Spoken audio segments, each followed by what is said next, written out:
L'étoile brille dans l'obscurité. Les poings levés cherchent la clarté.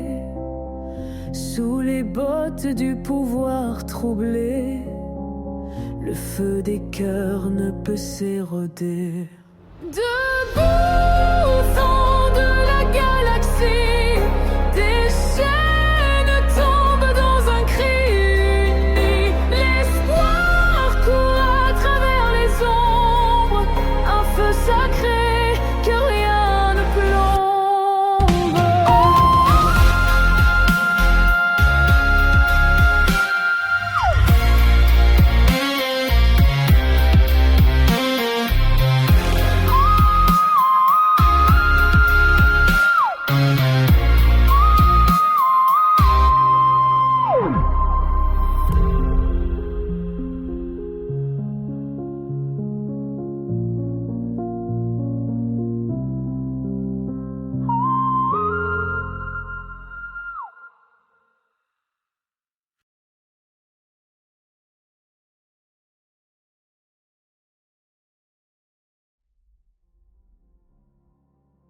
Mon nom est Ézéchiel.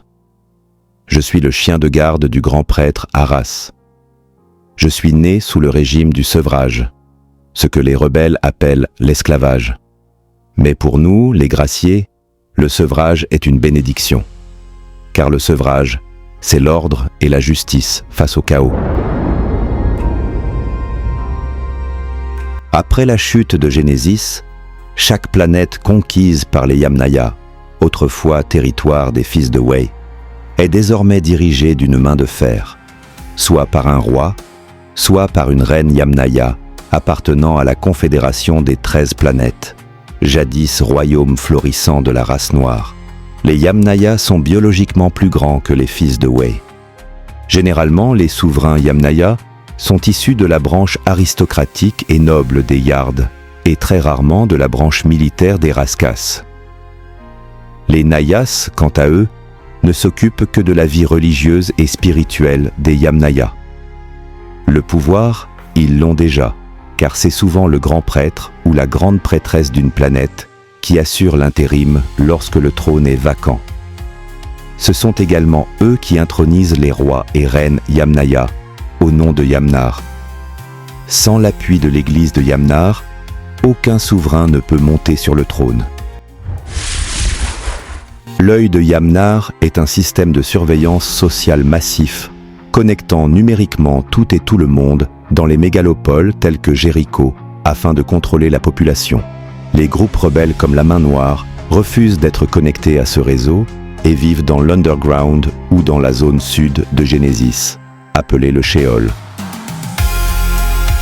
Sur Genesis, 3 grandes familles Yamnaya se disputent officieusement le pouvoir, bien qu'officiellement, la planète soit dirigée par la reine Yana, issue de la famille Rotfeller, une puissante lignée aristocratique de l'élite Yamnaya. C'est une femme puissante, manipulatrice, calculatrice, avec un côté sadique qui effraie même ses adversaires. Elle a consolidé son autorité sur Genesis, s'attirant de nombreux ennemis. On la soupçonne d'être impliquée dans plusieurs assassinats politiques attribués à tort aux rebelles. Mais aucune preuve n'a jamais été trouvée. Même le grand prêtre Arras redoute ses machinations. C'est d'ailleurs l'une des raisons pour lesquelles il m'a nommé son chien de garde personnel. Il déteste la reine autant qu'il la vénère comme souveraine des Yamnaya. Son principal rival est le prince Bélian, de la famille Caspian. Avant l'accession de Yana au trône, son père régnait sur les Yamnaya, mais il est mort dans des circonstances troubles. Cela a permis à Yana de prendre le pouvoir avec le soutien du clergé. Le prince Bélian est convaincu que la reine est responsable de la mort de ses parents. Il nourrit envers elle une haine profonde qu'il masque derrière un rictus hypocrite. Depuis ce drame, il est obsédé par la vengeance et par la conquête du trône. Il reste néanmoins très prudent, car la reine le considère comme un adversaire redoutable. Le prince Bélian est comparable à une chimère. Dans la mythologie, la chimère est une créature maléfique, mi-lion, mi-chèvre, avec une queue de serpent, capable de cracher du feu. Cela résume bien son caractère. Rusé comme un serpent, séducteur et charismatique, il sait gagner le cœur des foules. Fougueux comme un lion, il a même effectué un stage d'une année galactique dans l'armée, une démarche inédite pour un aristocrate Yamnaya. Cette initiative lui a permis de gagner la sympathie d'une partie des soldats.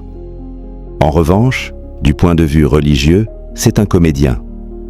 Il se moque des croyances Yamnaya, qu'il considère comme un outil de manipulation pour accéder au pouvoir. Il joue les saints en public uniquement pour séduire le clergé et ses admiratrices. Ma collègue Aria est la chien de garde attitrée de la famille Caspian. Mais depuis la mort de ses parents, le prince Bélian se méfie de tout le monde. Il a donc drastiquement réduit le rôle des chiens de garde, qu'il considère comme des espions du clergé infiltrés pour surveiller l'aristocratie. Le prince Bélian a une sœur jumelle, la princesse Raïssa. Rebelle et garçon manqué, elle est très proche de son frère. Depuis la mort de leurs parents, ils ne comptent que l'un sur l'autre. Dans l'aristocratie Yamnaya, elle est mal vue, trop différente, trop engagée. Elle consacre son temps à des œuvres caritatives pour les fils de Wei et fréquente les quartiers populaires, au risque de sa vie. Elle aime la compagnie des enfants de Wei, notre race. Et cela ternit l'image de la famille Caspian dans les sphères politiques. Raïssa entretient une relation secrète et interdite avec Mansour, le fils unique du grand prêtre Arras. Chez les Yamnaya, l'union entre deux castes différentes est strictement interdite et biologiquement stérile. Chacun doit épouser un membre de sa caste. Mansour, jeune prêtre brillant et promis à un grand destin, pourrait un jour succéder à son père. Personne n'est au courant de leur relation. Et moi-même, je ne l'ai découvert que bien plus tard, à ma grande surprise. Si le clergé l'apprenait, il serait radié et deviendrait un Yomni, un être déchu. Étant moi-même le chien de garde du grand prêtre Arras, je n'ai pas osé l'embarrasser en exigeant qu'il renonce à son fils, en qui il fonde tant d'espoir. J'ai donc choisi de fermer les yeux. Le troisième grand rival au pouvoir est le général Rogue, chef suprême des armées de Genesis. Il voue une haine farouche à la race des fils de Wei, depuis qu'il a perdu sa femme et ses enfants dans un attentat de la main noire. Son rêve ultime est de les éradiquer et de les remplacer par des humanoïdes robotisés pilotés par intelligence artificielle. Mais ce projet a été rejeté par le clergé, pour qui les fils de Wei sont des serviteurs éternels des Yamnaya. C'est par leur obéissance qu'ils espèrent obtenir le pardon de l'unique. Le général Rogue a déjà envoyé de nombreux rebelles dans des camps de travail situés dans le Sheol, au sud de Genesis. Issu d'une illustre famille Raska, il est un Yamnaya impressionnant, robuste et redouté. Il a gravi tous les échelons de l'armée et s'est imposé comme un héros de guerre. Il est profondément raciste, mais très populaire dans l'armée. Même la reine Yana le considère comme un danger potentiel. Sans l'intervention du clergé, il aurait peut-être tenté un coup d'État. De plus, l'armée contrôle de nombreuses entreprises extractives dans le sud de Genesis, qui fournissent les matières premières nécessaires au nord. Ainsi, le général Rogue détient un pouvoir économique central, et la reine évite de le provoquer. Sa famille, bien que puissante, reste dépendante de l'armée pour ses activités commerciales. Depuis quelques jours, des rumeurs circulent dans l'underground. Une opération de grande envergure serait en préparation. L'underground, c'est le monde souterrain de la pègre, de la mafia et des trafics illégaux, souvent liés aux mouvements rebelles dans les grandes mégapoles comme Jéricho. Nos agents, les chiens de garde, y sont infiltrés afin de défendre les intérêts de nos maîtres, Les Yamnaya.